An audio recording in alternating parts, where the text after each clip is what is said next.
organized by Fintech Convergence Council and Payment Council of India, of Internet and Mobile Association of India, and National Payment Corporation of India. The fest is presented by the Ministry of Electronics and Information Technology, Government of India, Reserve Bank of India, and supported by Niti Aayog, Startup India, and Invest India. We would also like to thank our partners, investments partner Venture Catalyst, agenda partner PayPoint India, silver partner Dubai International Financial Center, Jakarta and CRIF, bronze partners Swiss Business Hub India, Vienna Networks and Ugro Capital. Our next session is a panel discussion on supervisory approach to innovation and fintech and how fintech are integrated. Without further ado, let me introduce our moderator, Mr. Siddhartha Kumar, partner Dua Associates, and our esteemed panelists, Mr. Daniel Hahiashvili, Head of Technology and Innovation Division, Banking Supervision, Bank of Israel, Ms. Emma Parry, Conduct and Culture Senior Advisor, Change Gap, and Ms. Lishia Erza, Chief Executive Officer, ASYX. We would request all the delegates to kindly post their questions on Q&A window, and our panelists will address them at the end of the session. Over to you, Mr. Kumar. Thank you. Thanks, Ritika, and good to see you all, Daniel, Lishia, Emma. I think, absolutely privileged to have you all here.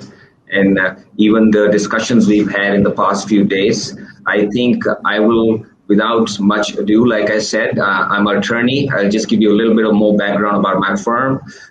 Dua Associates is a tier 1 firm. We are headquartered at Delhi. We are in 8 major locations in India. We are about 300 people plus.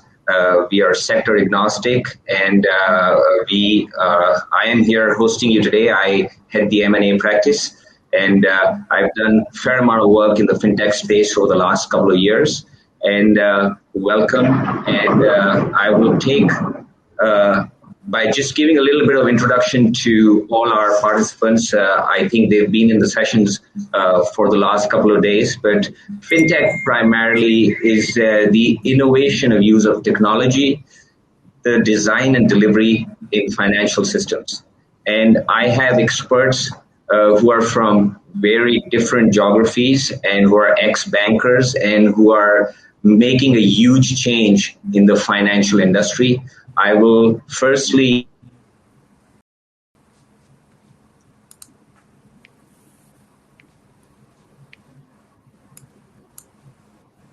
I think we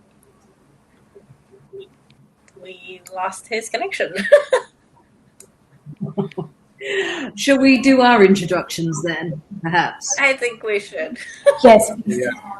Please start, Emma, and then Lishia, and then I'll go last. Oh, he's back. I think we lost you guys. That's the glitch. Daniel, I would like to begin the session Parry. by... I'm a senior advisor at a firm called Change Gap, which is both a RegTech vendor and a consultancy.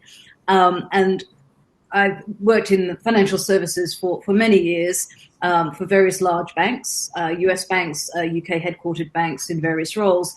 As I said, I'm now an independent advisor, and one of the areas of particular focus for me this year is the role of the regulator as it relates to innovation. So that's my particular interest for taking part in today's panel. So thank you very much for the opportunity to speak. Thank you. Wonderful. Lishia, would you like to introduce yourself? I think there's a little bit of gap in the mic. Can you hear me? Yes. Yeah, go ahead, please. Yes, hi, thanks. Thank you. Hi, everybody. My name's Lishia. I'm based out of Indonesia. Previously, I used to be based out of Singapore, but now I'm in Indonesia. I lead a supply chain and tech company. I also sit at the Chamber of Commerce and one of the largest trade associations in Indonesia. We work closely with banks and helping banks and both non-bank institutions in rolling out technologies, working with regulators, working with anchors and clients on how to make the fintech implementation and options as seamless as possible. Wonderful. I think I just want to pick up from 2008, I think that was the global financial crisis. I think that was the moment of truth where most of the consumers saw there was a huge trust deficit within the banking system and the consumer experience. And there was a lot of pain and disruption. And I think the innovation of fintech started from there on. And Israel has been at the front runner of technology in defense, energy, and so many other spaces. Daniel, we've been speaking over the last couple of days.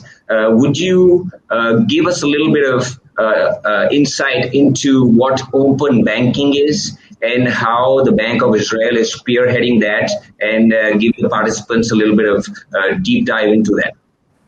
Okay, great. So I'll just say a few words about myself. I'm here in Jerusalem, working at the banking supervision in the central bank. It's my division is innovation and technology. It's relatively a new division that we established in order to push innovation in banking. And from the understanding that the traditional framework of a central bank or a supervisory or regulator won't be able to push innovation because of the conservative nature of the regulators. So we had to have a special division with a unique mission to push innovation. So as Siddhartha, as you said, one of our top project is open banking. And we're working on this project already for 3 years, and mainly make sure that the data of customers that are mainly in the banks will be open to third parties, especially fintechs. When we introduced to the banking system a standard API that can be reached, and one of the things that we saw that the fintechs mostly talk with APIs. That's their language. Yeah. And once we introduced open banking and we introduced the API standard, and the bank had mandatory to develop those standards, we now see that it's not only that the mandatory side of open banking works, but there are other collaborations between fintechs and banks that are based on this language. So one of the things that we do is to bridge between banks and fintechs, and open banking is one way to do that. Outstanding. So if I understand correctly, and for the participants' convenience, open banking primarily means that customer has the choice, because the data belongs to the customer and it doesn't belong to the bank. So the customer has a choice that he can move on from the original bank to any different platform, whether he wants to reorganize his mortgage, loans, EMIs, credit card payments, or even his mutual funds or any other deposits. Is that correct? Yeah, it's basically a third party can, with the customer's consent, can go and get all the data of the customers, and then can give him additional value if it's to arrange back his loans or deposits, or even to give him some consulting. For example, I'll give you one example that we see already working in Israel. Some people got, there are fintechs here that if you get their app, they'll go over your current account and they will give you some insights. For example, you're paying 30% more on your communication services than your peer group. And then once you get this, you call to your telecom provider and you say, hey, how come I pay so much? And you get the discount you wanted. So that's only one example. There are many others. Sure. Just to add on to that, I was speaking to a friend of mine who's in the UK, and Emma, you can add to that if you would like, because he said he changed his insurance policy on the car because he's been driving well without any accidents, and it totally gives you, when you're a safe driver, and the premium of the policy automatically drops, and there are now some fintechs who provide you service, and you can log on to a different policy without any hurdle of paperwork or any other regulatory issue. Yeah, absolutely. One of the things that the UK regulator is really keen to ensure is that there's competition in the marketplace and fair value, and the ability for consumers to easily switch to better providers. So we're really seeing that in insurance, in banking, in the provision of energy suppliers. So yes, absolutely. And Emma, I think the other thing that we're seeing in terms of go ahead, please. I was just going to add the other area that we're seeing the regulator focus on is obviously using the digital sandbox to enable fintechs to explore their technology with a sample of consumers and firms, and the API technology being utilized, for example, in digital reporting to the regulator. So at the moment, I was looking at some statistics. There's like 20,000 reporting rules impacting 38,000 firms in the UK. Wow. And so digital reporting is critical. And to be honest, there are some people doing that reporting on spreadsheets in this day and age, which is shocking. And you know, there's huge effort and potentially manual errors in that. So the regulator is really keen to work with the fintechs and the regtech companies to improve that infrastructure. Yeah. I think picking up from what you said, I think we are in a great era of revolution and disruption in the financial industry. And like the name of your company suggests, Change Gap, and you've been a hardcore banker with JP Morgan Chase and HSBC, and you've been with Citi. How does it feel today from transitioning from hardcore banking to what you're doing? And do you think what I feel the bankers of the future are not going to be what the bankers of today are? Bankers of future are going to be people with very different skill sets. They're going to be designers and tech guys, and not hardcore banking and finance guys. And what would you like to say on that? Yeah, no, absolutely. As you say, I've certainly done my time in banking. Look, I think you're absolutely right. The importance for banks is to have teams, innovation teams, strategic investment teams, innovation labs, to enable them to progress and, you know, create efficiencies and opportunities. There's always going to be a need for M&A bankers and corporate finance people. But you're right, the skill set is shifting. And one of the things I think is particularly intriguing and in this space is whether these financial institutions have a policy around build versus buy, and where they feel that they have the competency and technical skills and resources to build a fintech type solution, or whether they decide to buy instead. I agree. I think also what's changing dramatically is the interface and the convenience. It's the consumer experience, and anytime, anywhere, the accessibility, the reliability, and also the cost and the transparency when you're dealing with fintechs today, because they give you a very different experience. You don't have to wait or see what time of the day it is. You can do a transaction at midnight, 2 a.m., 3, no matter where you're sitting. And I think that's a path-breaking way for why fintechs have jumped on to banking.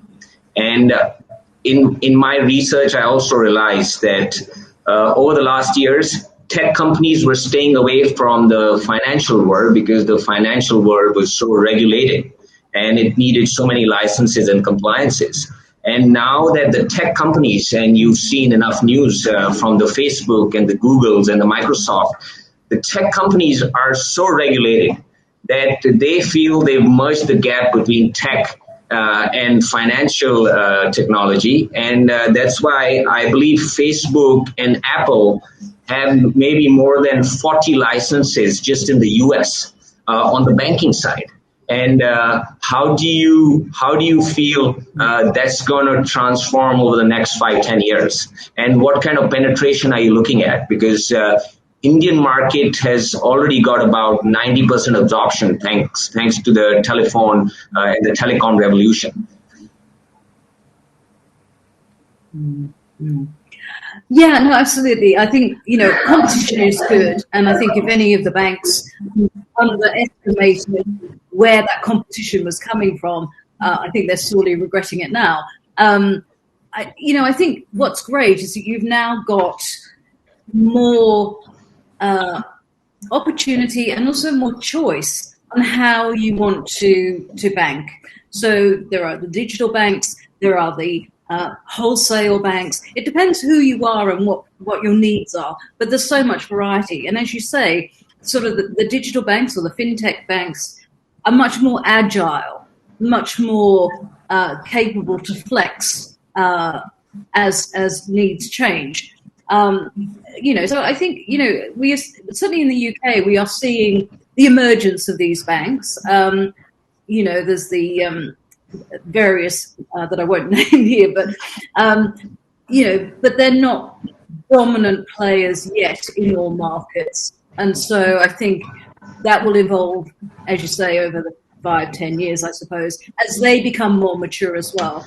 I think part of the challenge is for them trust in terms of, if I'm going to give my money to a new bank, how do I know they're going to be around next year or even next week? Because there have been some problems. So I think, they're going through their maturity curve while the banks are still emerging and working out how they fit into the new world as well. Sure. And Lishia, because you've been also spearheading financial literacy programs for SMEs and in very different jurisdictions globally. What I've witnessed and seen is when the tech companies, especially when they're in the fintech space, they are trying to, it's become very easy and thanks to its change in law and the regulations globally and on the compliance side, where tech companies are picking and choosing to be in a particular vertical of the space, and they don't want to be like old traditional banks. And it's much more easier for them to pick and choose what kind of service they want to provide. And what has your experience been in financing SMEs? Because in India, you have about 65 million SMEs, and I think that's a huge market for you. And almost 2 billion people in the world were unbanked for the last about 5-7 years. And what has been your experience? And then we'll talk about what you've done. And I would be happy to assist you and urge you to even come and do this in India. Thanks, Siddhartha. I think, by experience, the new fintech players, the newcomers, the challenger banks, we come in not to replace what's already established, because there's always a need for something that's more established, secure. It works at a different level. Like if you imagine like a ship, and the mothership needs to still be there for this fleet to be able to do their thing. But at the same time, it's not about making up for the failures of the traditional ways of doing things. It's about making new ways of doing things that are traditionally restrictive for the old banks to operate. So there's a co-creation process here where we see that there's a gap, and then the fintech startups would go into there, and then you face walls and you bump into things, and then you realize, I need a banking license. Like, actually there are regulatory compliances that I need to do. And then you end up having to deal with 20 different licenses to operate one product in the company. But at the same time, from experience as well, there's a change in the role of supervision as well. Instead of looking at traditionally probably more on if there are any incidents that you need to react to, if there are any fraud cases, but now it's also preemptive role of the supervision. So therefore working with these new players, fintech challenger banks, in making sure that they are on the right path, that at the end of the day, it is the user, it is the SMEs, it is the consumers that benefit from having all these options. But a lot of the focus that I've seen is everything is on the supply side. So everybody's regulating how banks should operate, innovate, how fintech should not go beyond their remit. But Of course. at the same time, there is also a need to strengthen the user side, the literacy side, because suddenly they are faced with 1,001 options, from cheap loans, expensive loans. Is it expensive but actually cheap? From everything, and everything runs from your phone. And that's why I think literacy is important, both for the user side, so the demand side, and also on the regulatory side. Yeah. I agree. If I may add on this future development, so one way that I think it's already happening is that we'll see more collaboration between traditional banks, fintechs, and maybe even big techs, and we already see that they're like building platforms or marketplaces that we see those places, these things happening, those collaborations. And those marketplaces, you already have it in India, like Paytm or Tencent and WeChat and Alipay in China. And those platforms, at the end, the competition will be between those platforms. And whichever platform or marketplace will give the biggest value for the customers, they'll win the competition, and the competition will be there. So I think the future is really the collaboration. Who will ever make the best collaboration between the traditional and between the innovation that fintech brings, and even big tech. So that's the future. And and this is an open question to all of you. Please feel free to jump in. You're in very different geographies, and I know there's a lot happening over the last couple of years in the fintech space. Is there enough adoption? Because I think UK, Emma, also spearheaded to have one single API for all banks, so that all fintech companies can log on to the same and make it more efficient. It's like a single window for the consumer to have access.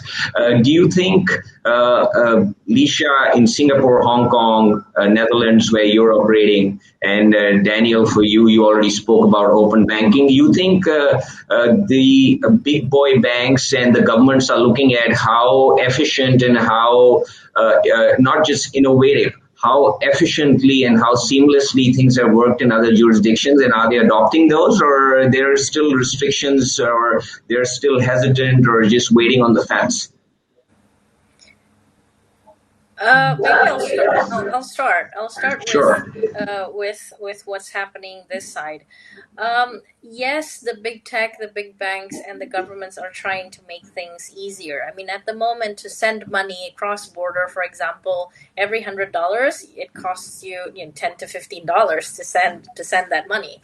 And when you're looking at regional trades, whether it's in Europe, Middle East, North Africa, or even in my space, it's Southeast Asia, that's something that we need to think about, because the moment these fintechs are expanding cross-border, they need to make sure that the user experience remains the same. If it's 3 clicks, then in the next country, it's also 3 Did we clicks. lose you? Hi. Yeah. I can hear you. Okay, cool.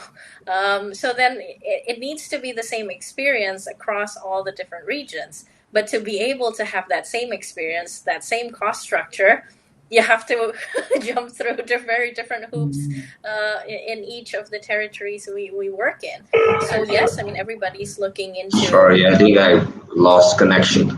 No problem. So just to recap a little bit, the last 10 seconds or so. So yes, I mean, all the big tech, big banks, and even the governments is trying to figure out cross-border trade, for example, because it is expensive. But then the moment fintechs try to expand cross-border as well, they also need to go through different standards. They need to go through different compliance requirements. And what used to work in their home market 3 clicks, maybe $1 for a transaction, may not be the same when they do cross-border. Here recently there was a case between Singapore and Thailand, and then there's also an Indonesian company that operates Indonesia, Vietnam, and Philippines. Making sure it's the same experience, the same cost structure, but at the same time complying to even more regulatory environments. Wonderful. Daniel, you were wanting to say something? Go ahead. Either of you. So I'll just say, we here in Israel, we try to make it easier for fintechs to integrate into the banking system. Actually, we one of the things we do is we talk to fintechs. We have a forum with fintechs, and we try to understand what's their barriers to integrate. And we also had a fintech survey 2 years ago that we checked what's their main problems. And at the end, it's bridging the gap of language between traditional financial market and the fintech. And it's also it's not only the legacy systems, the computer legacy systems. It's also the corporate governance that we know that is in traditional bodies, and how they come with all the decision making process, and fintechs working much more faster. But we are trying to bridge, and the APIs and moving to cloud, and some of those steps are helping to do that. Wonderful. Emma? Yeah. Yes, absolutely. I think there's a number of initiatives that the FCA sponsors here, which are global in nature, which are supporting that cross-border testing. So you've got GFIN, the Global Financial Innovation Network, which links together 23 regulators across 5 continents, which enables this type of testing and collaboration to work out, to Lishia's point, some of the challenges. So we've got that. We've also got fintech bridges. So these are bespoke agreements between different regulators. So the UK has agreements in place with Australia, with ASYX, with Hong Kong, the HKMA, with Singapore, with MAS. So these initiatives in place are specifically to help drive collaboration and to sort out some of the challenges as well.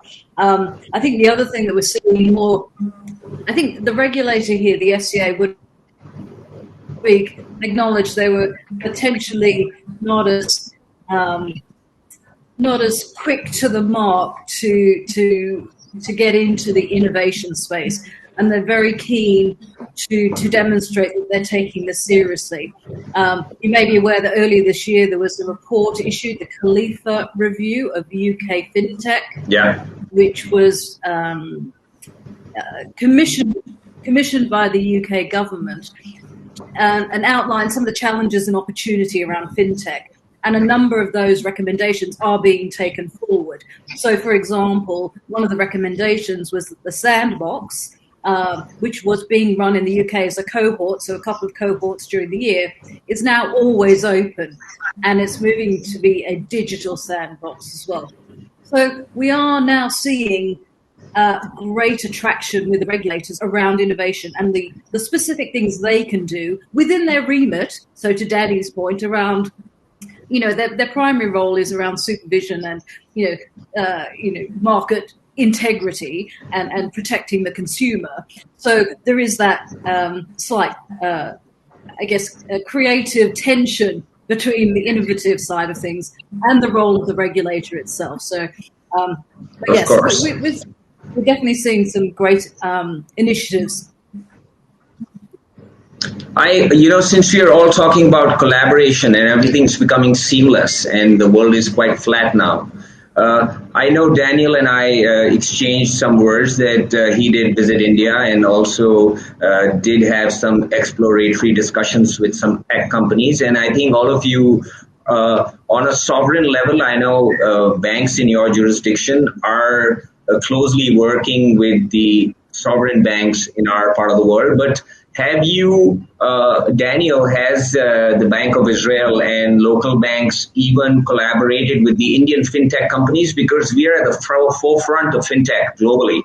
And I think the amount of investment we've received over the last 5-7 decades and the unicorns we've created in the fintech world is actually, it's quite amazing. And it's great to be in this space currently. So are you privy to any collaborations?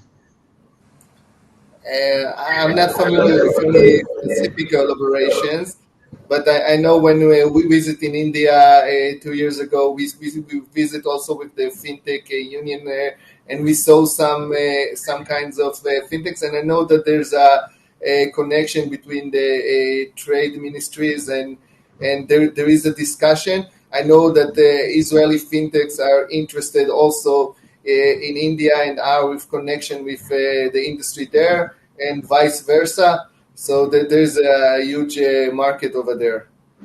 And huge Wonderful. We'll be happy to assist and explore that with you whenever the time comes. Great. What are your thoughts? You think, back in the day when probably we were born, our first bank accounts were opened in traditional banks, and now I hear people and friends in the US and elsewhere who are opening bank accounts at Facebook, and Amazon has, dealt in passing student loans for the first time. They've done a pilot on that. And you think the new consumer or the millennials are going to open accounts with Apple and Facebook rather than traditional banks? What are your thoughts on it? Because you all are at the forefront of tech and innovation now.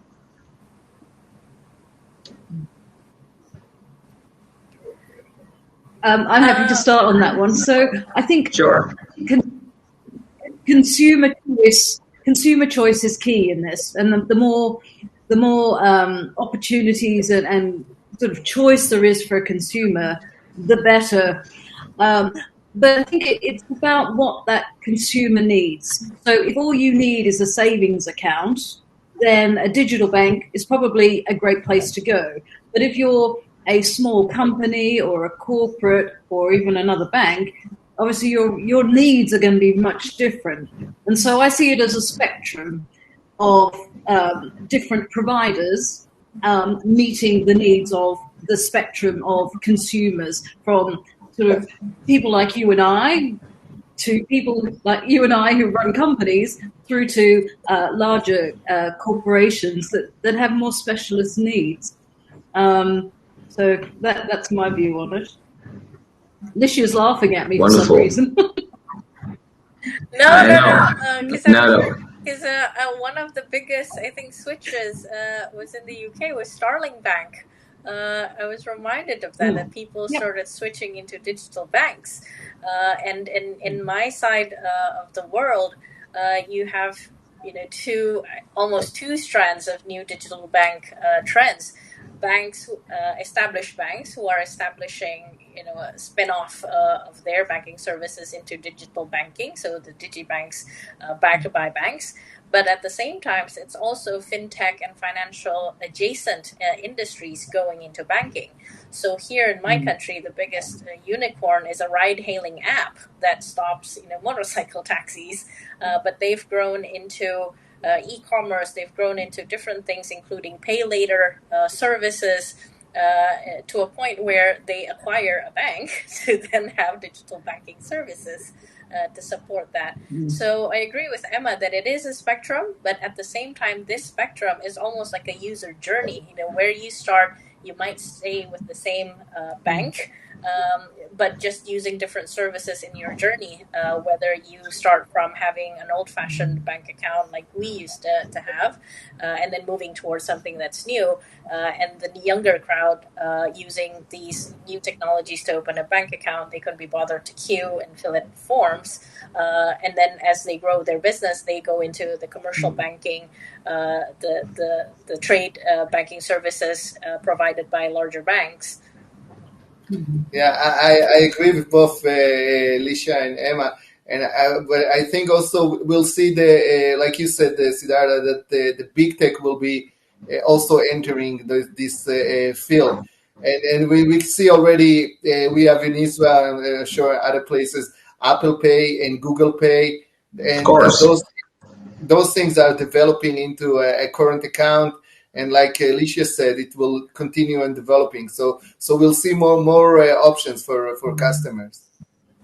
And I think what's happening is with fintech, primarily, they have the advantage to just pick up what they, and especially for the tech firms and the social platforms who are getting into this space, because they have such a huge database of customers, and they have over the years created enough reliability and confidence that their data and their communication and whatever they share is absolutely safe and reliable, that these guys are venturing into this space because fintech and the tech companies are only looking to interface with the consumer, and they don't want to do the hard part of compliance and regulatory part, and they would like that to be with the mainstream bankers and just use the API platforms which Daniel and UK and all the other Bank of Israel and all the other countries are doing. So I think it's a very unique position for these guys to also work on their strengths, and the consumer experience and data is king. That's why they say big data, AI, robotics, artificial intelligence is playing a major role in this. I also see that it's going to affect even our business of law as well as accounting and others. Some data say that traditional ways of the business for accountants and lawyers and bankers is going to displace maybe 30% of the workforce over the next 10 years. And I think you have to keep innovating and evolving. Like they say, if you can't ride the wave, at least learn to swim. So I think these are very interesting times. It's been extremely interactive to learn from you all as well. Ritika, do we have time? Are we going to do some open the session for some Q&A, or we can? I mean, this is endless. There's so much intellectual capital right in this frame that I can ask these people a lot more things. So that we do have 15-20 minutes more. Oh, we do. So do we have some messages as well? Yes, we have one question. I will put it on the stage. With digital innovation, won't regulators kind of come in direct contact with customers with intermediaries just? Would you want to go through that? Who would like to take that up? I'm happy to start. So if we think about a new entrant, say it's a fintech that is launching a digital bank, there are, depending where in the world you are, there are regulatory approvals that are needed, and that is unlikely to change. What we are seeing, and I saw a post actually this morning on LinkedIn around the FCA's approach around the sandbox, and at the moment it's a one-size-fits-all. And they're now proposing like a nursery sandbox for new fintechs to help them evolve and mature. But that interaction is still between the regulator and the fintech itself. Where the consumer tends to come in is unfortunately when things go wrong. And so complaints that go to the ombudsman around conduct issues or complaints that haven't been resolved. That is currently the way. But we are seeing more press releases from regulators which talk to the consumer and articulating the regulator's concern, for example, around vulnerable customers, around the rights of a consumer. And so that's currently where that interaction is. Now, whether the regulators here decide that they want to open up more direct conversation, I think is a really interesting proposition, but we're not seeing it yet in the UK. Yeah, I can add that not much, but I think Lishia started in the beginning about the importance of financial education. And when there's so many opportunities, how the end client knows how to choose. And I think that's something that the regulators should take into consideration and find ways to literate people about their financial condition, and also about using digital tools and so on. So that's something that for sure regulators should take upon themselves. And I think if and adding to Emma and Daniel, direct contact with consumers. I mean, at the end of the day, we are talking about the movement of money and the reporting of that movement. So it's inevitable for regulators to see the inclusion part of fintech, whether that opens up access or that actually becomes a space for predatory lending, for example. And that is something that regulators do need to sit with consumers to talk about, what's the concern, what are the barriers, and how then regulation can become, instead of a blocker, it becomes a sense of security. It becomes a source of certainty for both fintech, banks, all the stakeholders involved, because they know that there is a regulatory framework that keeps everybody safe, the movement of money safe, the reporting and the data safe. And so perhaps the role of that supervisory role that we're talking about is also about laying the foundation for public infrastructure. Do scoring agencies that have to work also with new ways of KYC, for example, and where then the supervision comes from the beginning instead of halfway through or at the end looking back thinking, okay, this is wrong and we need to stop it. Because there are good products, there are perhaps initiatives from big banks, big tech that traditionally could not be rolled out because of the risks, because of the uncertainties that are in the market, and that's where regulators can create that platform, that public infrastructure for security, for more things, more innovation to be built upon, and the users that also understand how to use it and feel safe using these new technologies and new solutions. Sure, and I know as much as we all hate regulatory compliance-related work, but I think globally the regulators are saddled with a very, very huge responsibility, and we've put them to a lot of work over the last years, and I think it's going to only get. They'll have to do a lot of heavy lifting going forward as well, continuously, because tech is evolving at such a rapid pace, and you want to ensure that the regulatory framework in every jurisdiction is also complementing as well as filtering and insulating the consumers at the same time. You want to make it convenient, but you also have to keep them safe. I agree with that. Emma, you were saying something, sorry.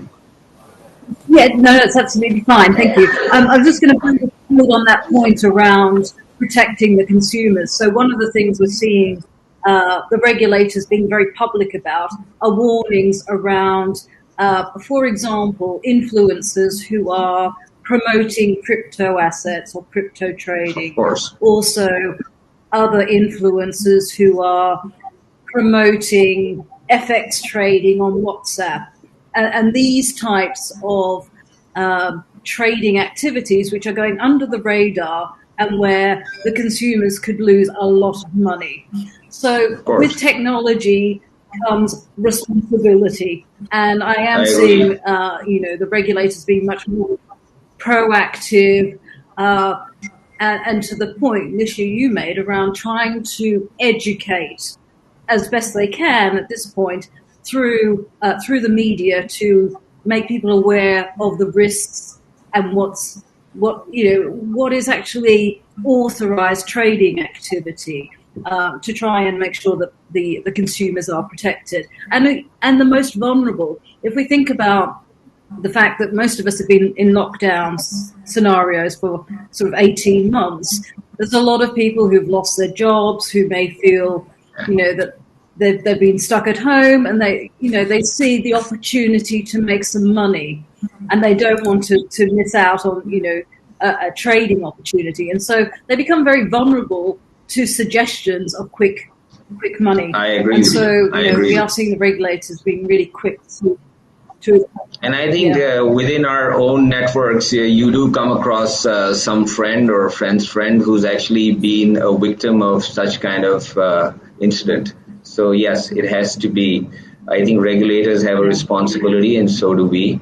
Ritika, are you trying to say something? Because okay. I have a question, because you guys are dealing with companies, you're educating entrepreneurs, you're bridging gaps, you're collaborating, you're advising, you're consulting. What has been the most unique fintech invention for each one of you? I came across an article where there's a startup which is very unique. It's been created for people who love gambling and online gaming, and it gives you access to their wallet so that they can only spend to a max or what they can lose, and beyond that the wallet shuts off. And I thought that's very innovative. I don't gamble or play games, but at the same time I thought that was quite innovative for people who are actually doing a lot of online gaming and are going to casinos. So it's an app for people who enjoy that, and it sets the limit before, and it will not let them open or access to funds till the next 24 hours or more. So anything unique that you've come across over the last couple of years and you would like to share with the audience? I can share something that's quite weird. I wouldn't say unique. It's actually quite mind-boggling. Here in Indonesia, in particular, the monetary authority, every day, if you read the news, it's like, X numbers of illegal lending operations being shut down. Some of these lending services use SMS, blasting SMSs. And so, there was a few that came out that they are providing, what do you say? It's like a fortune telling on how your lending will go. And then they would use your facial reading to see your credit risks instead of we use biometric to make sure that this is the person's identity. But there are services where they look at you and then they say, oh, you have a high risk of not paying your debt.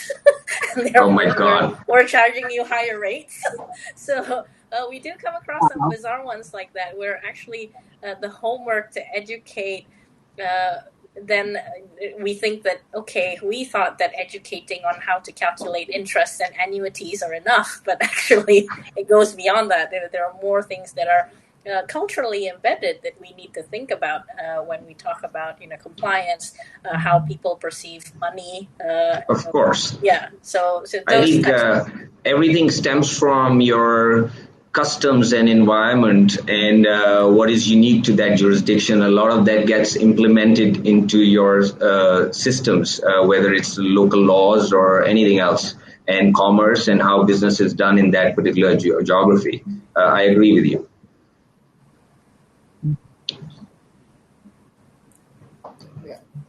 Yeah. Daniel? Go ahead. Many of the fintech the fintech solutions I see, because of my background, tend to be in the sort of the investment banking space. So I wouldn't say they're particularly exciting for the vast majority of the population.